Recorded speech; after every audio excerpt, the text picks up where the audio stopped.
You're listening to the Station 71 podcast with your hosts, Mario, Beth, and Brian.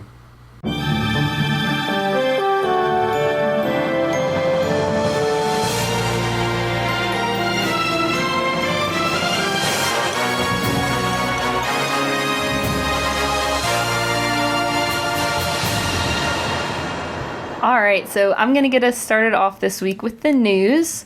We actually have quite a few, I think, interesting things to discuss, so it might be a little long, but I think it'll be worth it.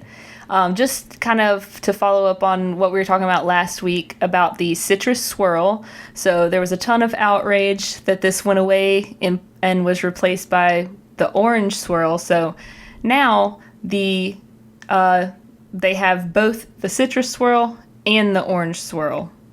So everybody's happy.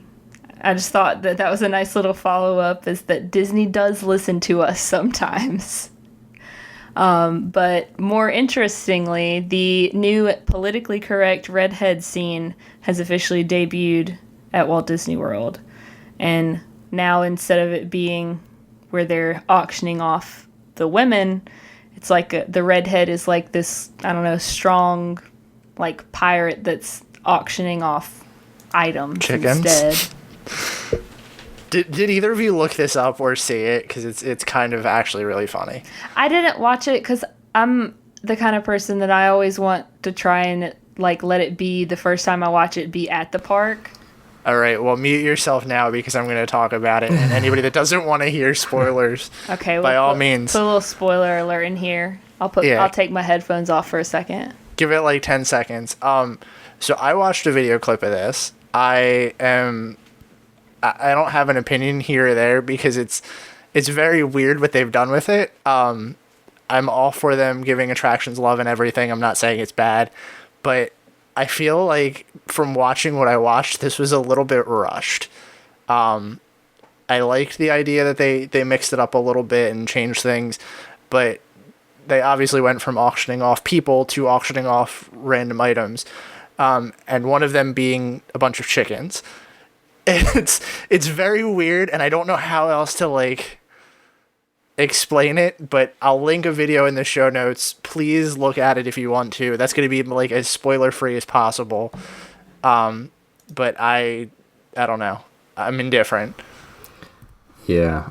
I haven't seen it yet. I actually missed out on it apparently by one day. I was at Magic Kingdom this past weekend, and the day I was there, I think it was the last day that it was closed to move this in, so I kind of hate that, but oh, wow. I am excited to get on it and see it in person.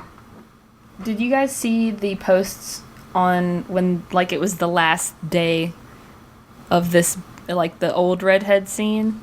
No. Mm-mm. Apparently there was, like, massive lines for pirates, and then the ride, like, broke down, and people were still like, nah, I'm gonna wait in this line. I don't even know if it's gonna come back up, but I'm gonna wait for it.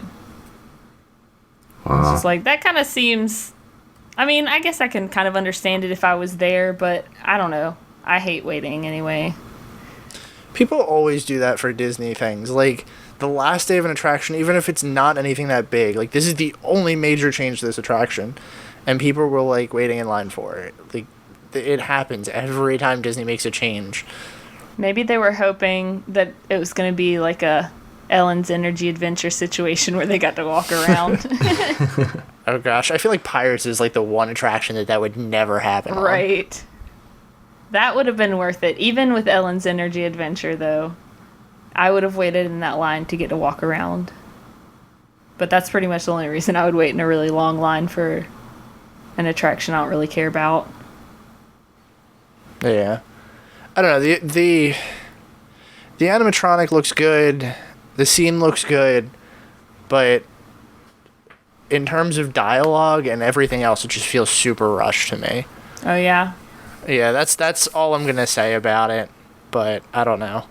Yeah, I will say that when I was reading this article and it was talking about all the iconic lines, I was like, I was reading them and I was like hearing them in my head and I was like, oh man, that's really sad. Mm-hmm. Well, and the funny thing is a lot of the lines that they chose to replace them with are similar enough, but they shifted them so it's not about people. Like, I can't remember them off the top of my head because I watched the video once, but like, you can tell that they were trying to like make nods to the original dialogue, but it's still just so weird, and I don't know. Maybe because that's what I'm used to. I don't know. Yeah. All right. Well, moving right along. So there was a job posting on the internal Disney jobs website for an interior designer for Wonders of Life Pavilion. So it's kind of been rumored and speculated for a while, but now it's kind of official that there are major changes coming to this pavilion.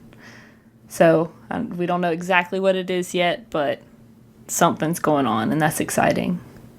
You know, how awful would it be if they're just remodeling it because they're planning to use it for like the festival center more often, considering that we have Flower and Garden and Food and Wine like pretty much 10 months out of the year now? Well, that's what I was thinking when I see this, and it, it's not, hey, we're putting together a team of Imagineers to decide on, how we're going to redo this. It's like we need one interior designer to freshen the place up. That's really what it sounds like. I'm afraid that that's what it is. That is a good point. I want so badly for there to be something in that space, because it's like, I mean, yeah, now, like I said, we have Food and Wine, Flower and Garden so often that, like, it would make more sense for them to kind of refresh it and, use it more often. But it's like, it's such a wasted space. There's so much room there that they could do a lot of things with. And I just want them to breathe life into that pavilion again.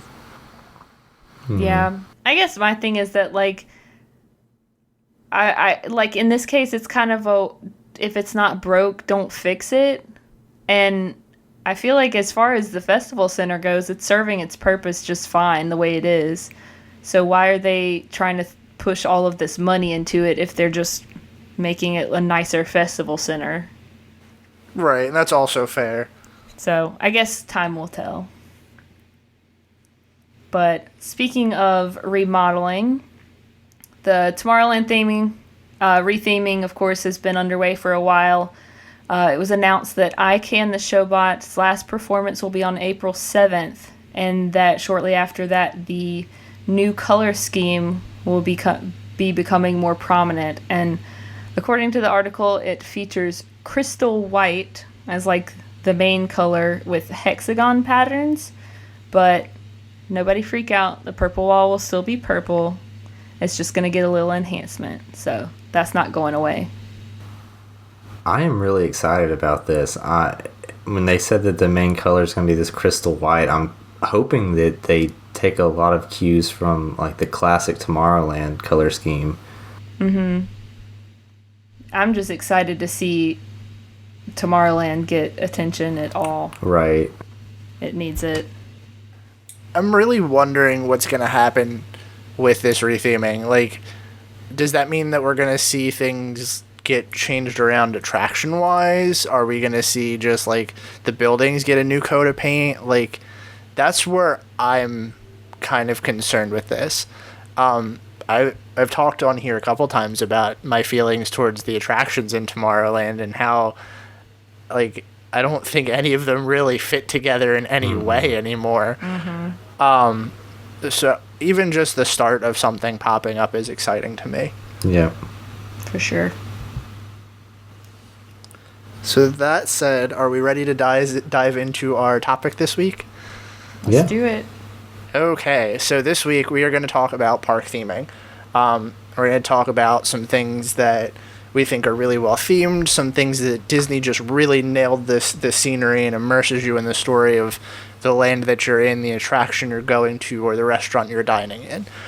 So we're all really excited about this, and at the end of the episode, we're going to play a little game where we retheme an attraction and talk about some of our ideas for it. So this is going to be a very interesting discussion piece this week. Did you guys have anything that you wanted to start off with? Because we're kind of doing this as like a mixed bag type deal, it seems. We kind of talked about doing different structures. So let's start broad spectrum. Let's do that. Let's go broad and talk about land theming, overall theming of parks and things that we like there, and then just kind of go microscopic as we move along. Sounds good. So let's start with parks. Overall theming of parks, things that you like just as a cohesive story for each park, or even in a broader term, resort as well. What are you guys thinking? Well, it's interesting when you look at each park by itself, because each one of them is trying to tell a different story, and each one of them has a different way that they go about doing that. And I think it's interesting to look at, for example, say the Magic Kingdom compared to Animal Kingdom. At the Magic Kingdom, you basically have each individual land is going to need to be themed to itself, and it's always been that way. So there's a pretty sharp divide between each land. But you look at something like Animal Kingdom, on the other hand, in which you have almost, I want to say, like smaller subplots, but you're still telling the same overall story with the entire park. Yeah, Animal Kingdom, hands down, has the most cohesive story of any park on Disney property. I would even argue to say that it was a more cohesive story than Hollywood Studios was. Oh, for sure. Back in its heyday. Mm-hmm.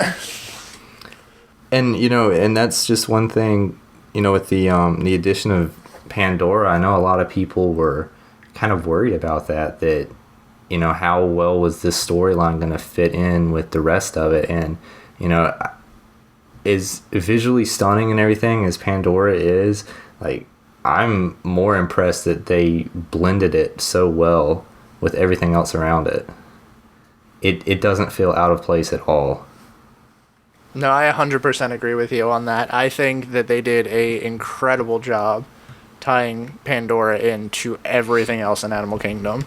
Yeah, absolutely. And I think even further with Pandora, how awesome it is that there's no reference to Disney at all in that land. Mm-hmm. So it's even like that much more immersive. Like, instead of the touch dials or whatever they call them, touch stiles, where you put your magic band up for your fast pass, it's like, instead of having the little Mickey head, it says ACE, like Alpha Centauri Expeditions. Mm-hmm.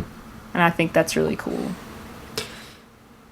So I think we could probably, talk a little bit about Pandora if you guys want to, now that we're on the topic of it. Yeah, totally.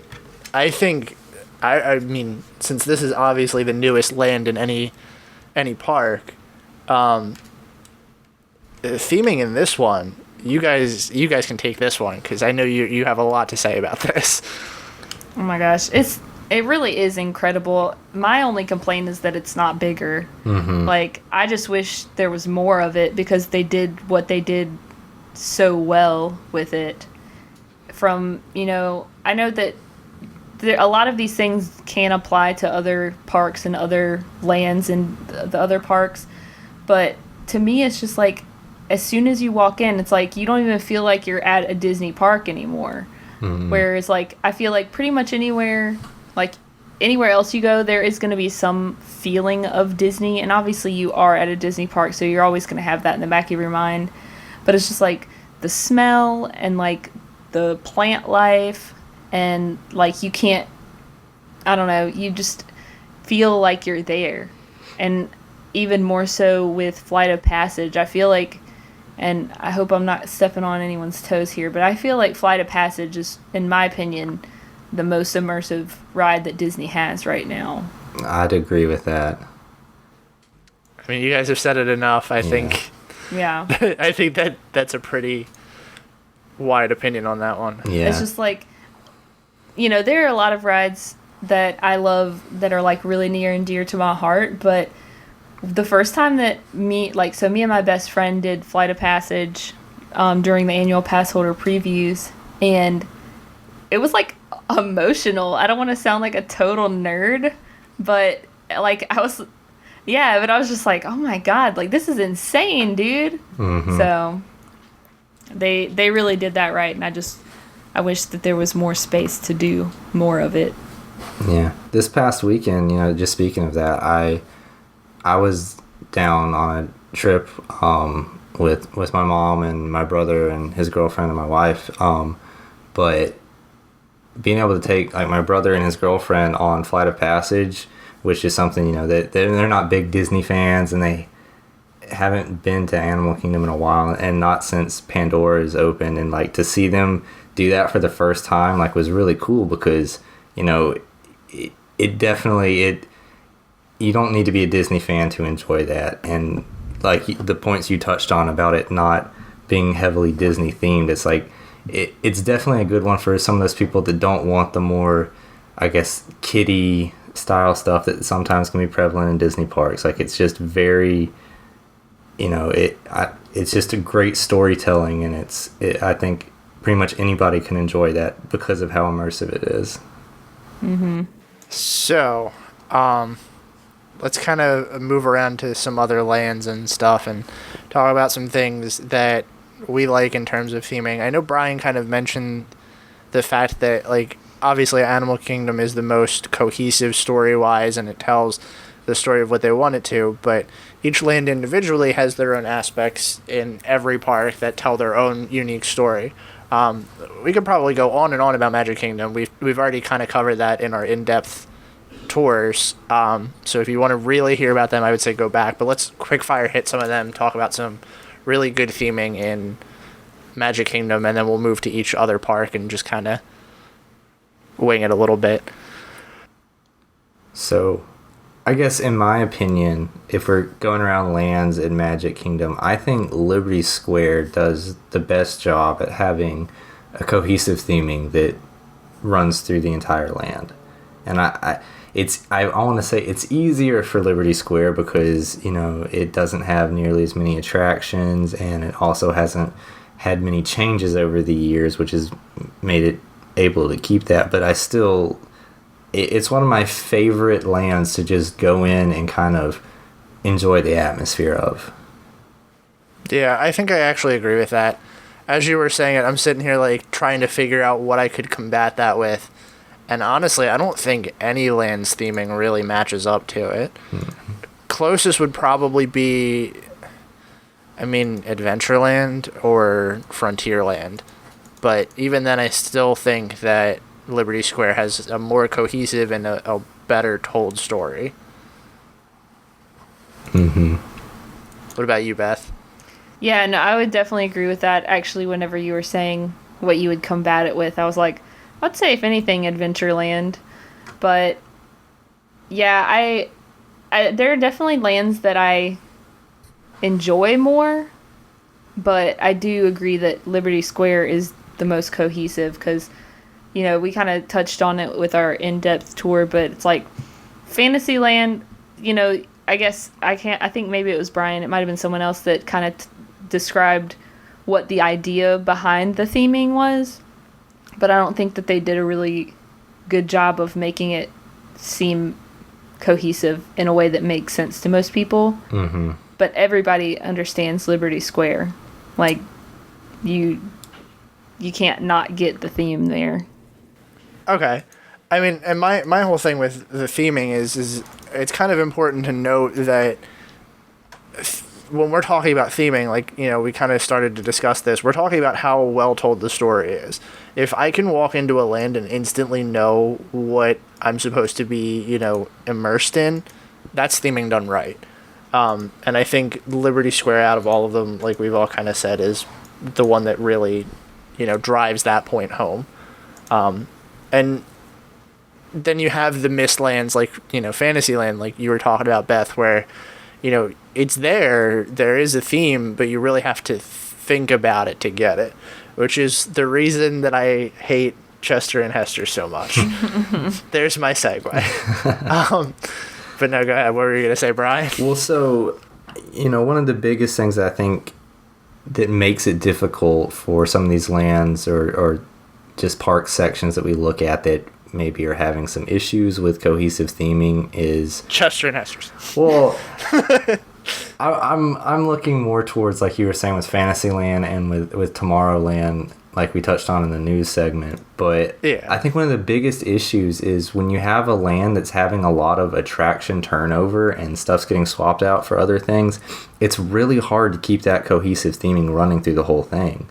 You know, I think Fantasylands is like a good middle ground between something like Liberty Square and Tomorrowland to see how prevalent that is, because I don't know offhand, but I would think that Tomorrowland has probably had the most attraction turnover since opening day.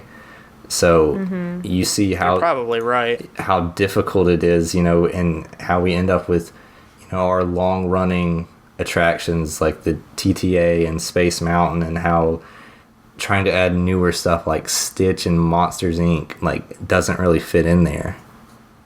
Right. Yeah, and I don't know. I really want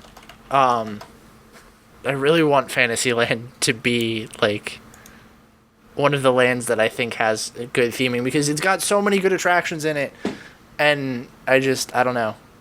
Ever since we talked about that, I can't get behind the theming. Mm-hmm. And it's the same thing with Tomorrowland. Like you said, there's so much turnover there now, and my biggest issue with Tomorrowland is that what really is futuristic. And obviously there's the whole Tomorrowland syndrome argument where you can say, well, in a couple of years nothing's futuristic, but at the same time, how is Monsters Inc. futuristic? Right. How is Buzz Lightyear futuristic? Like it doesn't have that tomorrow theming. Mm-hmm. And I not to say that I hate those rides, but I want so badly for it to have the theming back. Mm-hmm. Well, so here's the big question: in your opinion, is it worth it to keep pushing, to keep it Tomorrowland, or one day is it going to be okay to just say it's not Tomorrowland anymore, go with a new theme? And that's a very hard thing to go with, because part of me is like, no, I want it to stay Tomorrowland forever, but you have that hard point where it's like, well, what really is tomorrow? Because tomorrow eventually comes. But at the same time, you have the classic attractions that it wouldn't really fit anywhere else with Space Mountain, you probably could move that somewhere. You could retheme it, I guess. But Carousel of Progress, that's a classic example of an attraction that, it's the staple of Tomorrowland at this point. It's the whole idea of Tomorrowland is roped into that attraction. And for you to really anchor it anywhere else is just such a weird idea to me. Yeah. And I really don't want to say that, yes, at some point it should not be Tomorrowland anymore. But I think at this point, the idea of tomorrow is so weighed down with attractions that don't have that message to them. Yeah. So I don't know. I have a very weird feeling about Tomorrowland. Yeah, I would hate to see it go as Tomorrowland, but I think if they approached it in the right way, that it could be successful.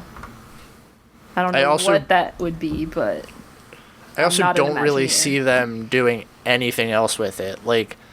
I don't see them changing the name of the land or anything. It's just, I don't know. I feel like it's been there so long that it's going to be very hard for them to even approach the idea of changing it.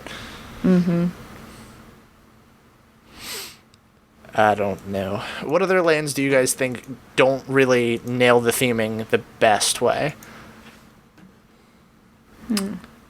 In the same instance of Tomorrowland, where it's you kind of see where they were going with it, but you really wish that they could do a lot better.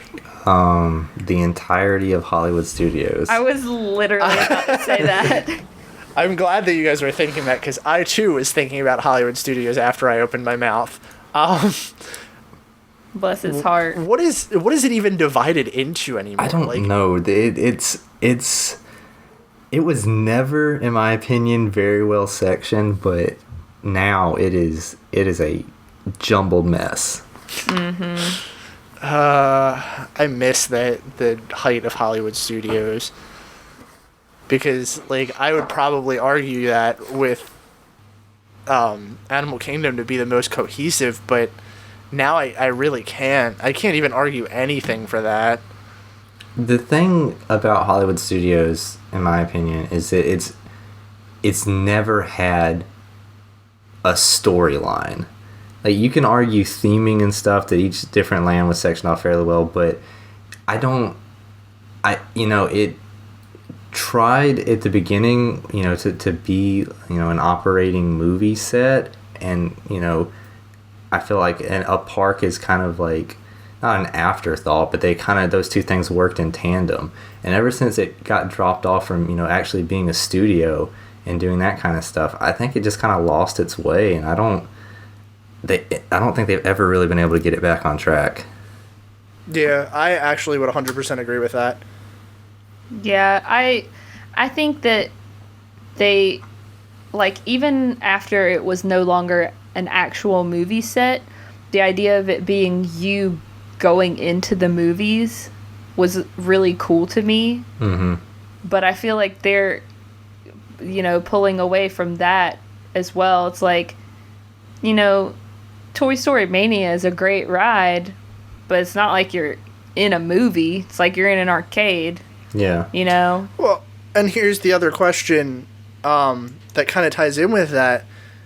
Hollywood Studios is the one that's getting the love right now, obviously. We've talked about that a lot on the show. You have Star Wars and you have Toy Story coming up. You have that section that they've already kind of confirmed is, for the most part, staying. And then Muppets Courtyard, which we're going to assume is still staying around for a little bit. But, like, what even is the theme anymore? Right. What can you even theme it to? Because it's not even movie themed anymore. It's not even like... To me, Hollywood Studios is becoming the park that you just shove everything into that's not a Disney IP. Yep. And, like, while that's great, it's just, like, I don't want... I want to know that there's going to be cohesive theming. And it's going to be very weird with, Toy Story Land and Star Wars Land opening up, because these are going to be the most in-depth lands we've ever seen. But as an overall, like, story, it's going to be very weird. Yeah. And honestly, I think that Disney has moved past that point of trying to cohesively tie everything together. I would probably agree with that, especially with these announcements. I mean, if they somehow find a way to theme the Muppets, Star Wars, and Toy Story all together in one and somehow blend those areas together, I will be impressed. But I don't have high hopes for it. Right. Well, and that's kind of the thing is, like, Hollywood Studios right now really worries me. Like, I don't get worried about, the attractions or the theming of the land, but, like, I was thinking about this the other day. When you look at everything that they announced at last year's D23, in terms of Hollywood Studios, it's like, okay, we got one land for or not even last year, this was a couple years ago that they announced Star Wars, but Star Wars, you got Toy Story, and then the entrance area, the Chinese theater is going to be a Mickey Mouse ride. We got Muppets. Like, how are they breaking this park up? What is the land theming? Like, as long as they don't take it and just mash it together and just say, accept it, this is a Disney park, I think I'll be okay with it. But still, like, I kind of want some smaller cohesive story, too. Mm-hmm. And you can't just go and give me Pandora and then Toy Story Land and then Star Wars Land. Like, you can't give me or Galaxy's Edge, you can't give me all of those and then just say, just accept that the front of the park doesn't really have a theme anymore. Don't just accept that this section of the park does, because it doesn't work that way for me. Right. And maybe that's a little entitled, but... Decide that the theme of Hollywood Studios is, here's a bunch of random Disney stuff. Right. Well, what it feels like to me, and I haven't been to Universal in about 10 years, so I haven't seen it since, the Harry Potter lands have been added in it, so I don't have a real good basis for how it is now. But Hollywood Studios feels to me like Universal was 10 years ago, in that, the theming was decent, but nothing blended. And it kind of makes sense since, when MGM first opened, that's what it was made to compete directly with Universal. And maybe, that's just kind of what it is now, that it's just going to be a bunch of lands that you go and walk in, just like Universal was, where nothing really is tied together. Yeah, I would totally agree with you on that. As I've been to Universal, I don't know, 3 or 4 times within the last, 5 or 6 years or so. And I guess that was the last time that I went. Me and my boyfriend were, like, walking towards the newer part, I guess, Diagon Alley part of Harry Potter World. And we're just like looking at everything else and we're like, this park would be pretty lame without the Harry Potter stuff. Like, that's pretty much the only reason that people go. Like, there's a couple of good rides, you know, here and there. Mm-hmm. But I don't know, as a whole, it just kind of seemed like sad and worn down, aside from Harry Potter, which they did an amazing job on. And see, I think that it's going to be exactly that. Replace Harry Potter with Star Wars, you know? Mm-hmm. I could see that. Yeah, that really worries me. Yeah. And the thing that worries me too about this is, you know, it's going to be successful. You know, people are going to be storming the gates when Galaxy's Edge opens, and it's going to make money. And the fact that, you know, Disney's, I feel like, is going to look at this and say, well, look, this made money. It showed that we can just plop an existing IP down in a park, not really worry about blending with the theme, and it's going to make money. And it worries me that they'll start wanting to do that more and more in the other parks. Fair, but I also think that with the way that they talked about Pandora, like everywhere, I think that that's going to have a lot of, you know, that's going to have a lot of effect on it, because Disney knows that they have to keep their parks up. They know that they have to keep them in like a, you know, good condition. So even to argue the like, oh, we could just plop stuff down thing, I think Disney knows a little bit better than that. At least I'd hope. I would hope so too. And, you know, not to say that Universal's bad or anything, but like they definitely don't have the leg up on theming. I would 100% agree with you guys to say that the best theming in Universal right now is Diagon Alley. Yeah, absolutely. I think, like, I enjoyed Hogsmeade, but I think that they took the idea of that and did it way better in Diagon Alley. They took all of the things that people complained about in Hogsmeade and fixed them. So, outside of studios, are there any other lands that you guys want to talk about that we think are not so great theming or maybe excel at theming? Future World. Oh gosh, where do we even begin with that one? Okay. It's like Tomorrowland. It's not futuristic at all. I'll say Future World is, yes, it's kind of a mess right now, but I feel like it's easily fixable. Whereas, like, Hollywood Studios keeps digging a hole just deeper and deeper and deeper. Like, Future World has some stuff that, yes, they need to spruce up, but in the long run, you know Disney's going to pull it out and it's going to be okay. And, you know, what's funny about Future World is I think that Future World also works on microscopic levels. So, if you think about it, really, like, Future World has, obviously, East and West, but you have the pavilions inside of them that are telling their own stories. Mm-hmm. And I think that works for them in its advantage. Yes. Like, I mean, you know, you walk into the land, you walk into the seas, like, you know exactly what you're supposed to be thinking inside of those pavilions. And I think that works really well. Mm-hmm. But I would agree that overall as a whole, it's a very odd theming. So maybe that's another indication that Disney is like, well, we can get away with it. Yeah, and I hate that because it's like, I agree with you in the sense that, you know, the seas and the land, like, these are really well themed and they have, you know, good attractions or, you know, good theming as a whole. But it just seems unfortunate to me that when you walk into Epcot, you're walking into the worst part of it aside from Spaceship Earth. That's true. I think I don't know. You get what you want out of Epcot. And that's the thing that I've kind of learned with it. Like, you know, obviously people our age are going to want to go walk around the World Showcase and are going to want to look at things in there. And, like, that's great if that's what you want. But you can also get the attractions and all that out of the front of it as well. So, you know, you have Test Track and Soarin' and all that. So if you really want the big thrills, you go to those. Like, it's very weird how I view Epcot. I've kind of learned to just accept it for what it is and love it and the way that I can. You know, that is the best description of Epcot I think I've heard, is that you can make it what you want it. Because you can hit the highlights of the park and do it in half a day. or if you want to split it up into 2 days and try to do every attraction in Future World and enjoy all the different pavilions and then spend another day really going in depth around the world, that is also totally possible, and there's more than enough stuff to fill it out. And that's like the thing is, even the way that it's laid out, if you want to bypass Future World entirely, just walk straight.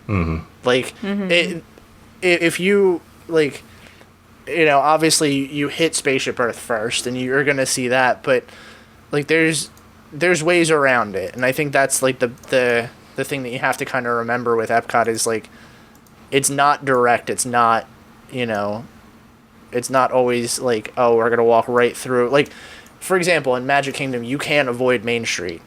Like, there's no way to. So, if, you know, if they were to put, like, Future World in that instance, I think I would be more objected to it. But I could go into Epcot and walk right into World Showcase if I really wanted to.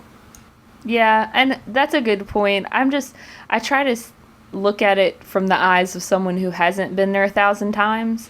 And if you think about the other parks, it's like you can walk one way or another and just take 1,000 different directions and end up in different places. But I feel like at Epcot, it's like you walk around Future World and it's like, I don't know, kind of feels disjointed. And then you get to World Showcase and you start walking left or right, and that's it. Like, you have to keep walking or you are turning around, you know? Yeah. I don't know. It's weird because, like I said, I think with Future World, it's very hard because you get microscopic stories in a very small degree. But outside of that, like, just looking at the pavilions from a distance, I can see it feeling totally disjointed to anyone. So, while we're here, let's talk about the theming in World Showcase, because I want to bring that up and talk about that a little bit, because I think that this is an example of Disney taking theming and doing it really well. While at the same time, you can look at it from the same perspective of it suffers a little bit, like Beth was saying about Future World. It's actually not even that. It functions the same way that the rest of Epcot does, and it works well as a microscopic story for each land. If you look at the map, obviously World Showcase is its own category, it's its own entity, but inside each one you have, you know, different shops, you have different walkthrough areas, you have rides in some of them, you have movies in some of them, and overall I think World Showcase is a theming of its own. I don't know if you guys would agree with any of that. No, but definitely. I think that this is probably one of my favorite themed areas because of how many little details there are carefully placed through everything inside of World Showcase. I think I've talked about how Morocco is actually one of my favorite pavilions because there's a bunch of, like, little quiet areas to just walk through and, like, look at, and the stores have such good details, and that's what I look for in a Disney park. Like, that's what I really want from a Disney park is, you know, that attention to detail that makes me just stop and, like, really want to appreciate the little things. Yeah, for sure. And, like, no matter how many times I go through World Showcase, like, I always feel like I could have spent more time, you know? Like, I never felt like, oh, I hit everything, you know, I checked everything off the list. And you always feel like you could have spent more time in a pavilion and, like, walk through all the shops, or if, you know, if it's one that has, like, the Circle Vision movie, if you'd have seen the Circle Vision, or if you would have done some of the, you know, if you would have caught some of the Streetmosphere type acts that go on in some of them, you know, it's like there's always more that you can do in World Showcase. And not just that, but, like, just a matter of taking in the actual details and the architecture and stuff. Oh, for sure. I feel like you could easily spend weeks at the parks just looking at the details and finding interesting things. That's the exact reason that I could not live close to Disney. I feel like my entire time would just be spent, like, oh, I think I missed something over here. Let me go back and look at that today. Do we want to move on to, like, rides now? Let's talk about some of the best themed attractions and queues and stuff that tells a cohesive story from start to finish. Sounds good. All right, so I'm thinking of something straight off the bat, and I know we've talked it to death, but we might as well just start off the gate with it. Is anybody else thinking what I'm thinking? Because I'm hoping you are. There's two that I'm thinking very strongly, and I'm sure it's either one of those. I'm thinking a few. All right, I'm gonna outright say it. My favorite attraction theming from start to finish is Haunted Mansion. Yep. We've 100% talked this to death, so I'm not gonna like just keep going and going and going with it. But even from outside of the queue, you get the feeling that there's something off about this house at the end of the street. It tells that story the second you look at the building and the second you step foot in the queue. 100% hands down, most well executed theming. I'm not going to talk it to death because I feel like I could just sit here and spend 4 hours talking about this attraction. Mm-hmm. And for anyone listening, we do have an episode on queue theming, if you really want to dive into it. I think that was one of our superlatives too, wasn't it? I think you're right. So, I mean, you could definitely go back and find that, but we have talked that one to death. Mm-hmm. And I'll say very similarly, Tower of Terror. Yeah, that was my next one too. Mm-hmm. That's funny. The one that was kind of standing out in my head was Expedition Everest. Well, that too, yeah. Yeah, I would actually 100% agree with that too. Like, there's so much good theming around all of those attractions.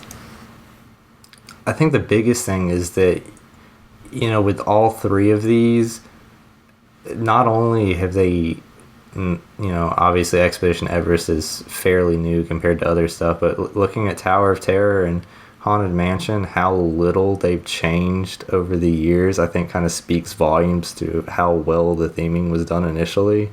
Mm-hmm. Absolutely. I mean, yeah, that's a really good point. I mean, other than the ride system inside of Tower of Terror, I can't think of any changes that have been made to the queue or the pre-show or anything leading up to it. Yeah, and I feel like going back to kind of compare it to Universal, I feel like that's one of the main differences in those parks versus the Disney parks is because the Disney parks don't feel overall as aged as the Universal parks because they did it well to begin with. Whereas I feel like a lot of Universal stuff is so time sensitive, I guess. It's like not stuff that is long lasting impact. I'd agree with that. And one of the biggest things that I think is a contributing factor to that, and something that I'm kind of starting to see a little bit in Disney that I'm hoping doesn't continue, is the screen-based attractions. I think that is one big thing that is not going to hold up well over the years. Mm-hmm. Absolutely agree. It's just putting it in a different perspective is thinking about movies. I was just talking the other day with my boyfriend about how all of the classic Disney movies that are hand drawn, it's yeah, of course you can tell that they're older, but they're still really well done because hand animation takes so much time and attention to detail. Whereas I feel like stuff ages so much faster when it's computer generated animation, Yeah.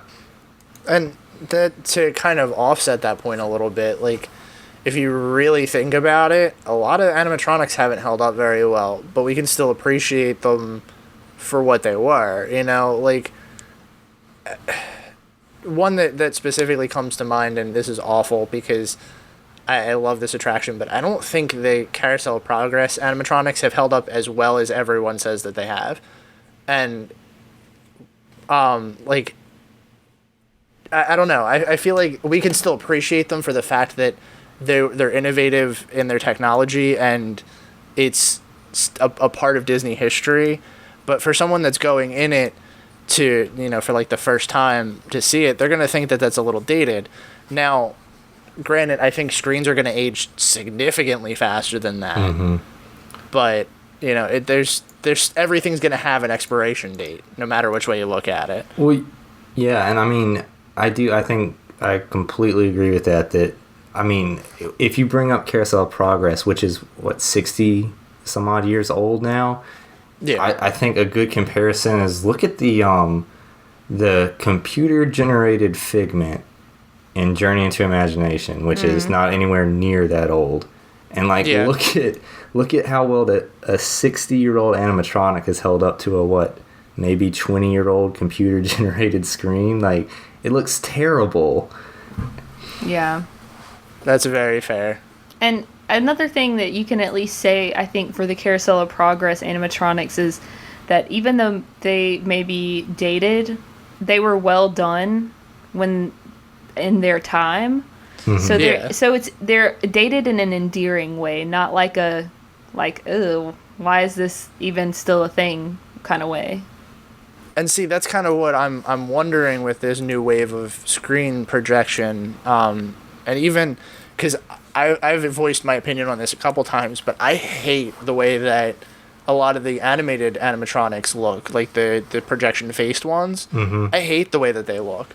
So I'm wondering if in a couple years, if that will be a kind of, it's a quaint, dated type thing to, like, you know, a couple generations from now. Like, it's very hard to predict what will and won't be put off by that, you know, by time.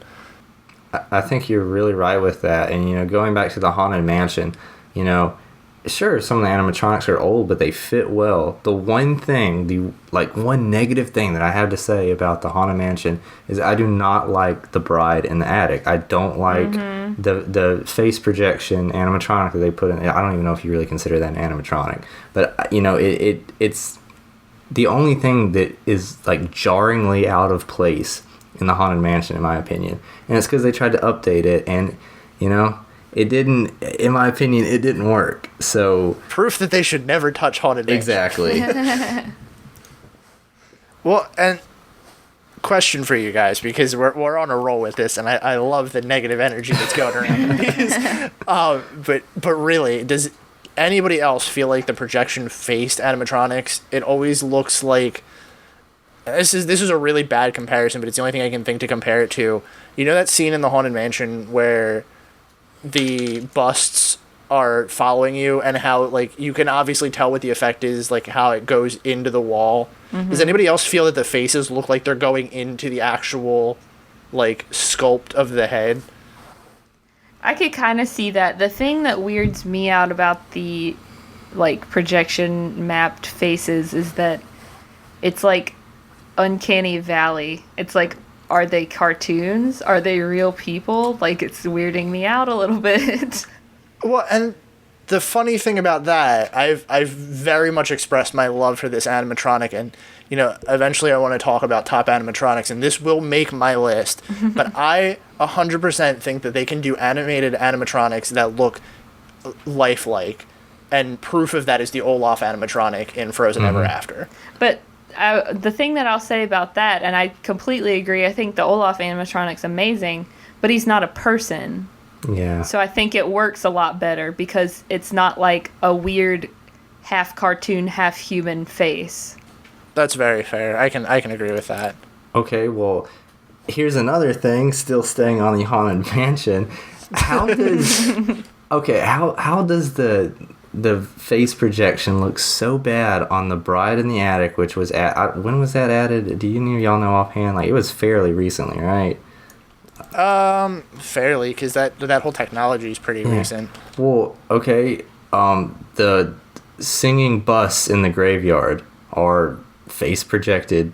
How does that is so much older look 1,000 times better? That I do not understand.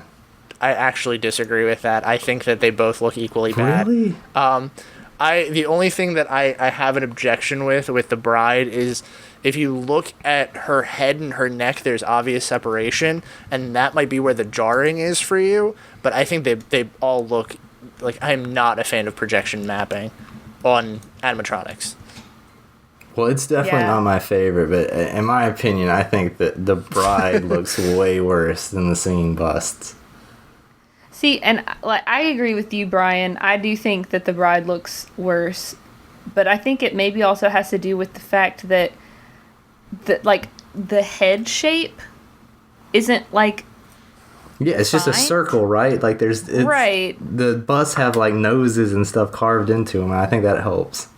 Yeah, it's just like this. It looks, I think, really, really weird and, like you said, out of place because it's just this like projection map on this pumpkin, basically. Mm-hmm. You know. Well, and you know what? The other thing that really gets me about the bride is too. There's a lot of white in that projection mapping, and I feel like they're just pushing white light through it, which that might not help because they're essentially just illuminating the details of the canvas that they're on. Yeah, and I think also, like, obviously the bride is older than Frozen Ever After, but I think that Frozen Ever After works so much better because they have, like, bodies, and the only thing that's really projection mapping is their faces, whereas, like, the bride, it's like the whole thing is projection mapping, so it's, like, just this weird, I don't know, floating computer graphic. It's not like anything tangible. It doesn't look tangible, which I guess it's a ghost, so it's not really supposed to, but I don't think it comes off very well. Yeah. I don't know. That is a really good example of awful theming. And I mean, the little Yoda is not all that great either. Just throwing that out there. But you know what? She's a little bit better. A little bit better, but she's a lot smaller, so I think it's harder to mess that one up. Yeah. So I kind of want to segue this because I was thinking about this earlier, and this is going to lead perfectly into our next, our fun little part of this because we're hitting like 50 minutes. But I've realized now, and I hate to say this because I very much hate the Haunted Mansion movie. Oh God! But we're heading into an age now where there is almost no attractions that don't have a movie tied to them anymore.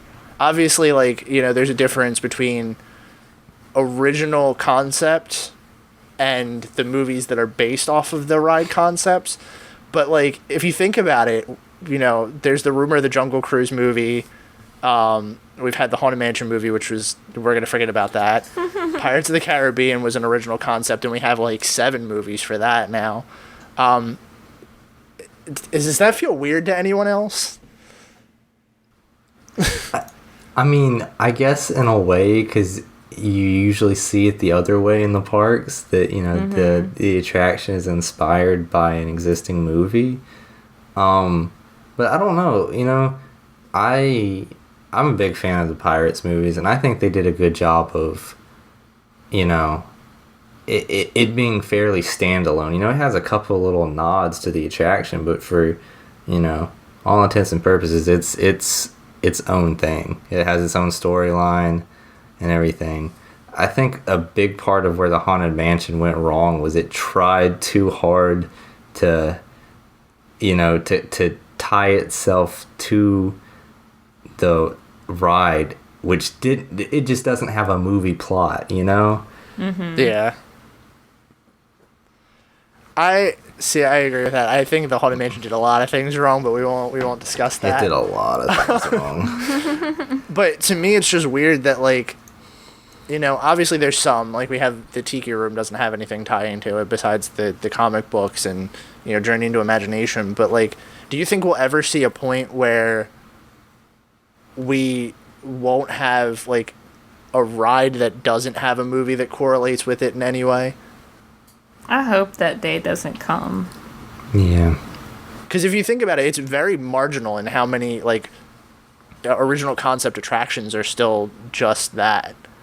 Well, I guess my thing is that I don't have an issue with them making a movie based on a ride if it's good.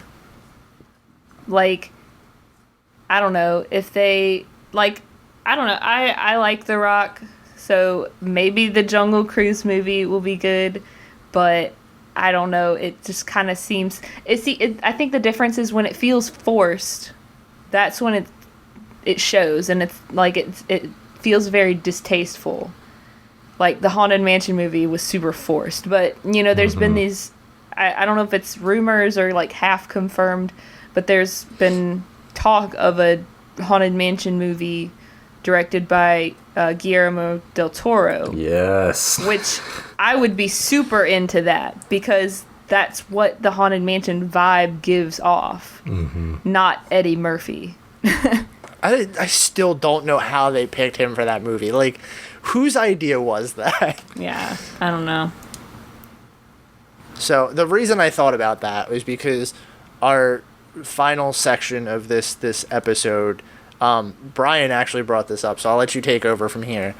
But we were talking about retheming an attraction. Maybe it's an attraction that you think is poorly themed or could have a better theme to it. But every time I was thinking about it, I was like, well, what IP can I tie into a pre-existing attraction that would make it either better or whatever? And that was when I started to think, like, why am I thinking about that? Like, why am I thinking which Disney IP would fit here? Yeah. So I don't know if you guys had the same problem that I had with that or what, but that was why I wanted to bring that up. I think it's interesting that you say that, is because when I was kind of brainstorming, I was doing the same thing. I was like, all right, what rides are not so awesome, or what rides do people not care about, and what movie can I tie to it to make people want to ride it or care about it? And I didn't even see it as a problem, but thinking about it now, I'm just like, well, that's where my brain went, because that's what's easy, and that's what Disney's doing, is because it's easy. Yeah, and I don't mean to say that it's a problem, because I'm personally not offended by the fact that Disney's tying their IPs in. But it was just a very weird realization that I was like, wow, some of my favorite attractions are classic attractions that don't have, like, or that have an original story. And the fact that I couldn't come up with one that would make sense was just so bizarre to me. But anyway, I'm going to turn this part of the show over to Brian, because I don't know if you had any specifics in mind or anything that you wanted to talk about, but this was your brainchild. Well, so, yeah, I just thought it would be fun for us to come up with an idea of retheming a ride, just because obviously we have strong opinions about certain things, and some of the rides, and, maybe ways that we think they could be done better or, reimagined. So I just thought it would be cool for each of us to kind of do that, to like, if we were an Imagineer and were given a blank canvas, or at least the ability to go in and work on a ride that already existed, like, how would we do it? How would we really get in there and make it something that we enjoy and something that we think other people would enjoy? So I guess with that, y'all want to go ahead and start with mine then? I mean, if you want to. I still am kind of going to wing it, and we're going to see what happens. All right. Well, so I guess I started off with thinking, what is my least favorite ride at Walt Disney World right now, and how could I improve that? And without a doubt, my least favorite ride is Journey into Imagination. I just do not like it. I think that it's an incredibly poor use of the pavilion it's in. I think it's not a very good representation of what Epcot is, and certainly isn't nearly as good as its predecessor attraction was. So it was easy for me to pick what I wanted to do. Now, what I wanted to do with it was kind of, that was a bit more difficult, but I really got to thinking that one of the big things that I feel like is missing from the parks in general, and especially Epcot, because of what it meant to Walt, is having Walt Disney somewhere more kind of up front and center in the park. So I came up with an idea for an attraction that will be housed in the Imagination Pavilion, which is called Imagination Through Animation with Walt Disney. And the overall theme of this ride is for it to be kind of like a walk with Walt Disney through the history of Disney animation and how it's developed over the years, and how that development has kind of been both inspired by the creator's imagination and how it's kind of inspired other people that have seen the movies, So basically, I thought that it would be cool is you come into the ride, basically the queue area would be completely rethemed and have these screens in it with rotating images, and I'll get back to that later about what would actually be on these. But so it would be a pretty simple ride. I think, you know, you would be able to reuse most of the internal mechanics of Journey into Imagination, but I wanted to have ride vehicles, and one thing that I've always wanted to see in a ride is like a secondary screen that's in the ride vehicle, and especially with something like this, and I think this would have been really cool to have in the Great Movie Ride, but that would come up with like extra like in-depth facts or like other history points, so that like for people like us that are really into the attractions that re-ride it a lot would be able to look at this and like get extra little details of it while they're going through the re-rides. But the overall theme of this, I would love for it to open with like an animatronic of Walt Disney talking about, you know, how animation developed over the years and everything, just a little snippet about that. But then basically progress through time and talk about some of the other, you know, kind of technical aspects of it too. So kind of start with like Steamboat Willie and discuss like the classic techniques to make all the Disney shorts, and then kind of move into like Snow White and give an overview of, you know, development of full-length animated films. Probably move somewhere and, you know, discuss some of the technical stuff like the multi-plane camera, and other like animation techniques that developed. I'd love to have a section too with like Fantasia and specifically like the music's role in the Disney movies. I feel like this attraction's going to be like 3 hours long. It probably would be if I had my, you know, like just... And we'd all ride it 5 times every trip. Right. Yeah. But then like just kind of go through a quick montage of some of the later, like the hand-drawn, kind of the end of the hand-drawn animation era, and then looking into the future with, you know, computer animated stuff and how that's developing, and basically just end with a final animatronic with Walt talking about, you know, like looking towards the future and how, you know, how the art and you know, the imagination and the, you know, artistry of the animated movies work together and develops in the future. But the one thing too that I would really, really love to incorporate into this is the like revolving image screens at the beginning. I would love to have an area for the after the ride, like where the post-ride stuff is now for Journey into Imagination, that has like a lot of touch screens that will allow like all the guests to draw pictures and stuff on and like do their own animations. They would actually go back and like rotate through on the screens in the queue area, so that it will like connect people with, like, they're actually being able to, you know, use their imagination and become a part of the ride. I really like that idea. Yeah, me too. I'm not gonna lie. So I guess I can go next because I had mine if you're done. Yeah. Similarly placed to yours. I love Journey into Imagination, but it's mostly for nostalgic reasons, and I've talked about that a lot. And the one thing that kept popping up in my mind was retheming it to Inside Out, which doesn't really tie into the imagination concept, but kind of plays into, like, you know, the mental state and memories and stuff like that. So my idea for, like, the pre-show queue area was they would kind of make it similar to the scene in Inside Out where they're walking through her memories, and they have, like, a bunch of different, like, the memory orb things all over the place, and you could actually spin a couple of them, and, like, it would play like a little flip show type thing on the inside, so you could kind of relive her memories as you're walking through the queue. Oh, that's cool. And I thought that would be a really cute idea, and it would probably be pretty easy to execute. I can't imagine that something like that would be really hard. But then I figured that, like, the ride would have kind of a scene for each different emotion in Inside Out, and how each has their own part in the development process, and it would be more of like an edutainment kind of thing, because it would give you, you know, like that play on how emotions affect you and your mental health and everything, but with the Inside Out characters. And then in the end, it would have like a nice tie-in scene where they all kind of talk about each other and their importance to that. I had a couple other really weird ones. I don't know if you guys want to hear about them, but I think that was my best one. I like that idea a lot. Yeah, me too.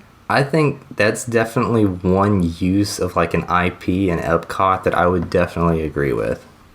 And that's the thing that I really like. I would love for them to make the IPs in an edutainment way. Right. If they could find a way to do it like that, where you have the characters, but they're also telling that story, and it's being helpful. That would be like really good. Yeah. And I don't know. That's what I want to see. Yeah, I like both of your guys' ideas for Journey to Imagination. My only issue is that I don't want Figment to go away. So wait. Hear me out. Okay. I have actually thought about that, and I want them to incorporate Figment in it, but as like Easter eggs. I think that would be like the way to kind of, not like the Mr. Toad Easter eggs where he's like kind of there in like the pictures and stuff like that. I want Figment to be like her secondary imaginary friend with Bing Bong. That's how I want him in I could get into that. But not like super prevalent in the way that it's like, okay, that's forced.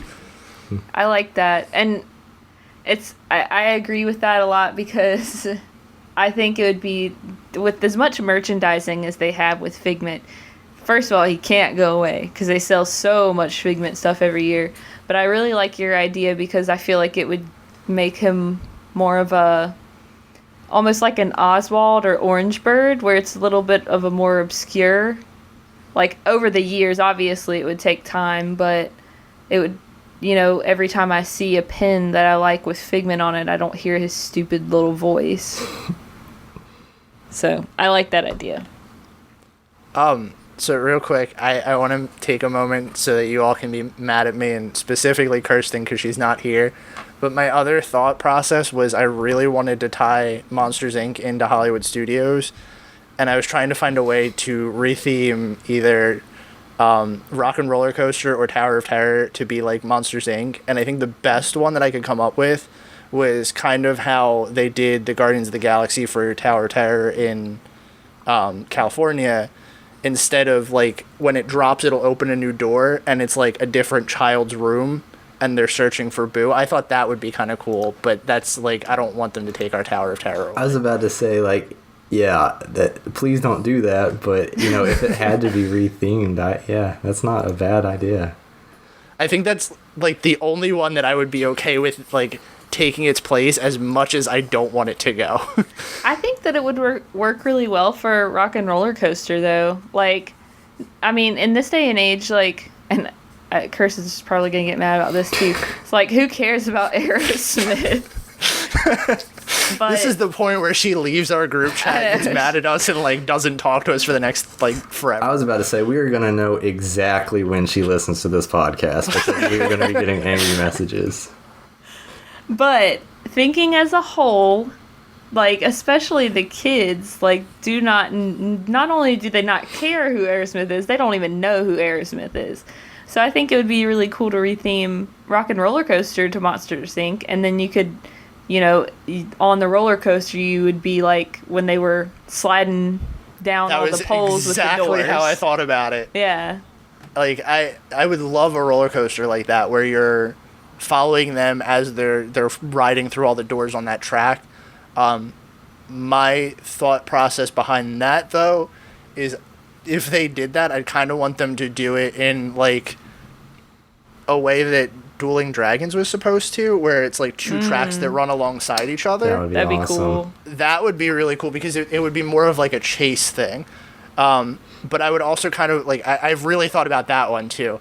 I want it to be like a dual track coaster where they run through different, like, each track runs through different like scenes where they exit doors and go into like children's bedrooms, but like almost Dark Ride-esque. I don't know how I would pull that off, but that's how I would do it. But then there would be parts where like when they leave the bedrooms, they kind of split into the same track and they're running alongside of each other. Yeah, it's extravagant, but it would be super awesome. extravagant. Yeah.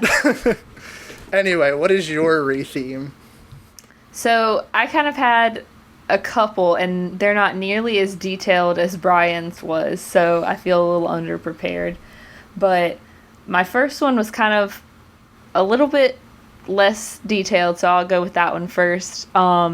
So my boyfriend and I were talking about this, and I was like, what ride do I retheme without anybody getting upset about it going away, and people, like I was saying, make people care about it? And I was thinking that the Voyage of the Little Mermaid at Hollywood Studios, that stage show, it's like that has been a long time coming, that thing needs to go away. So I think if they just literally just made a different stage show and made it Moana themed, that it would be pretty easy to do, and that people would actually want to go to it, and it wouldn't seem super outdated. But I guess my main one that I was thinking would be really cool was, and this, might be a little bit cliche, but the Grand Fiesta Tour, if you just rethemed it to Coco. I knew that you were going to take that one, because I thought about that too. Yes. I was like, I'm going to let Beth have this because she loves Coco so much. I adore Coco, and it's such a good movie, and I don't think anybody would be super upset to see Grand Fiesta Tour go. And when I was talking to my boyfriend about it, he was like, yeah, but that's a water ride. Like, at what point did they go in the water?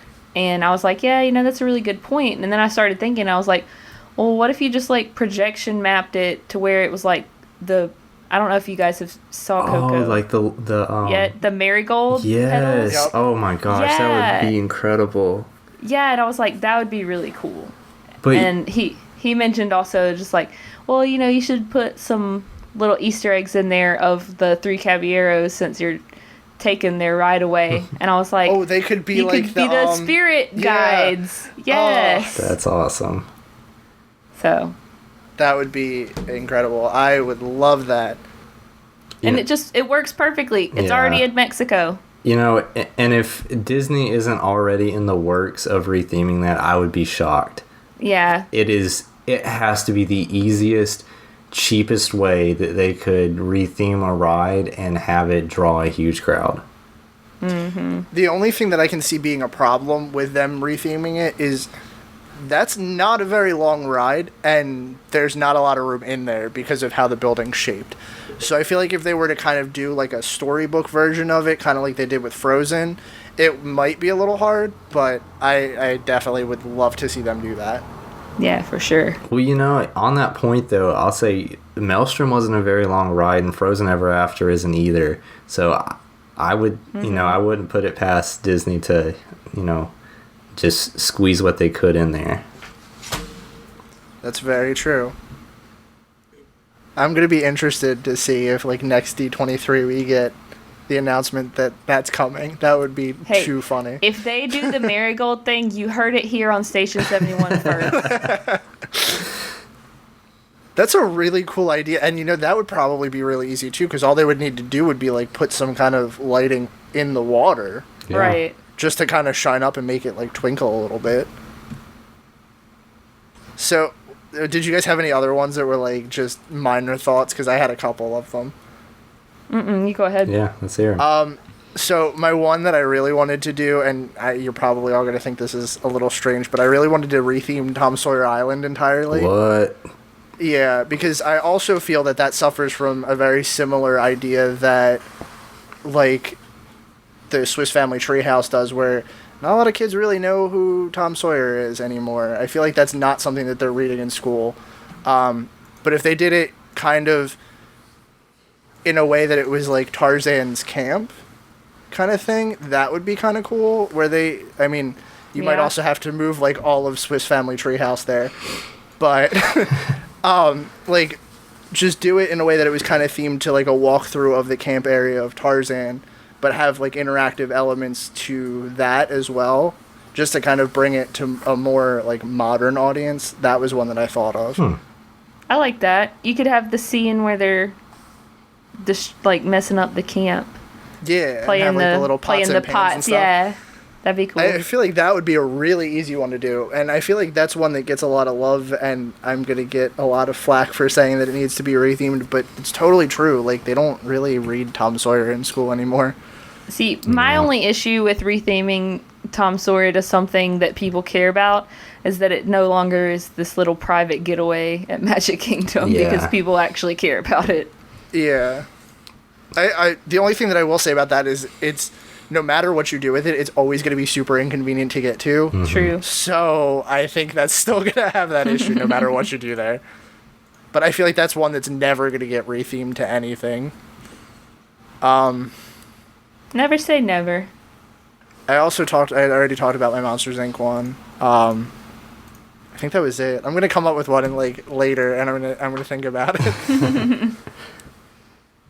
But we had a question this week too. I don't know if you guys have anything else to talk about in the topic of retheming, but Nope. I'm good. we had a question on Twitter this week. Zach Struck at Horns Stud tweeted us and said, "Hey everyone, big fan of the podcast. Listen at work on a pretty consistent basis. Like you guys, I love to collect items from my trips to Disney World. Any chance you guys have collected any pressed pennies along the way? If so, do you have any notable favorites?" Which I thought was pretty cool because I don't think we mentioned pressed pennies at all on our collections talk. So do either of you guys do pressed pennies? I actually have a pretty decent sized pressed penny collection, not just from I have a pretty decent sized one from Disney World, but just in general, I like the idea of it. So, but I will say that most of it came from I don't know if you guys have this store where you are, but it's called Second and Charles. It's like Books A Million's sister store, but it's used books and video games and stuff and collectibles rather. I mean, it has new stuff too, but it's mostly used stuff. And I was just like walking around one day and there was this pressed penny book, like full of Disney pennies, and the book itself was like Disney World themed. And I was like, what? And it was like $3 or $4. And I was like, yeah, I'm definitely going to get this. That's cool. So, yeah, there were some pretty cool ones in there. Like, this person had collected, like, all 11 of the pressed pennies from World Showcase and stuff. So, and there was even some pressed quarters. So, it was pretty neat. You know, I always see the machines at the park, and I say I want to get into it. But, like, I never carry around change, and I never That's my problem, think to, too. like, get it before I leave the house. Yeah. We did them the one trip that I went on, like, in middle school, because my mom is real big with pressed pennies. So I'm sure that book is still floating around my house somewhere, but I honestly have no idea where it is. But I do remember that we got one from the little shop that used to be under the Sorcerer's Hat. And Aww. when he tweeted us this question, that was the first thing that came to mind, was the fact that there was at one point a pressed penny machine there in the Sorcerer's Hat, and I really, really kind of missed that. R.I.P. Sorcerer's Hat. I know. I miss the hat. There's so much hate for the hat. I think the hate is so undeserving. Mm-hmm. I mean, I think the Chinese theater is incredible and all, but, like, come on. Yeah, it really threw off the non-existent theming at Hollywood Studios. Oh, boy. And there goes the dip in our listeners. Good thing it's the end of the episode. They already had to listen this far. So, really funny, really quick aside, I love to bring this up when people talk about the Sorcerer's Hat, because if you want to talk about, like, jarring thing from that time period, does anybody remember the wand that was on Spaceship Earth? Holy crap! Why does nobody talk about that? I didn't even remember The that until you just wand? said it. Oh my gosh, do you not remember? It was on Spaceship Earth. They had a Mickey sorcerer arm with a little wand, and it, like, touched the top. I'll find a picture of it. I do think I remember this. I'm gonna Google it, though. Yeah. But if you want to talk about bad theming and things that threw it off, I love to bring that up in arguments. Yes. I don't think I ever saw this in person, but I remember it existing. How long was that on Spaceship Earth? It's weird. I honestly don't think it was very long, but still. Oh my god, that's awful. I mean, they've done some weird things to the park icons, like the birthday cake castle. We can talk about that. But See, and like I get it, I really do, because if this was like my once in a lifetime Disney trip and I wanted a picture in front of the castle, I'd be pretty upset if it was this big Pepto-Bismol thing. But I think that the things that they were doing back then over the years with the castle theming, I thought it was pretty neat. Like, we had mentioned when Stitch's Great Escape debuted, how they had, like, the toilet paper and the graffiti and stuff, and to celebrate that, and I thought that was pretty cool. And I don't know, as long as it's temporary, I think it's okay, but again, I can see why people were upset about it. Yeah, I kind of agree with that. I mean, these are the extreme examples. Like, I honestly would hate to have that wand back on Epcot, or on Spaceship Earth. But, like, the castle with the toilet paper, that was kind of funny. Like, the birthday cake castle, if it was only around for, like, a month, maybe, and they gave ample amounts of warning that, like, hey, this is going to be here. Like, that kind of stuff I'm more okay with than just, like, this giant, I don't know. Yeah, I think, and the problem with that also is that it was that was before the internet was really a big thing, so there was no way for people to know before booking their trips that was going to be there.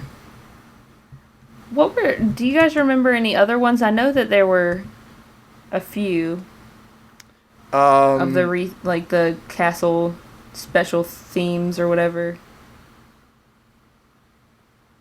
I know. I have to kind of look at this for a second, because I want to say that I remember this, but I don't remember if it was okay,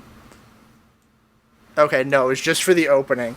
But does anybody remember when they did the Monstrous Summer thing at Disney? And it was like Mike and they Wazowski. projected the Mike Wazowski on Spaceship Earth to announce it. Like, oh my god! I love seeing pictures of that, because it's like, what if that had stayed around? Like, what if every night when you walked into Epcot, Mike Wazowski was there to greet you? Oh my god! Like, how awful would that be? It'd be pretty awful. Man, I would be so mad if I had to take my picture in front of Spaceship Earth like that. Not just if it was a once in a lifetime trip, just in general. I think I would take my picture in front of it just for the irony. But I probably would too, but yeah. I'm so happy that didn't stay around for more than the announcement. But I can't think of anything else that they've done to kind of dress up the icons. We'll have to do an episode on that after some research.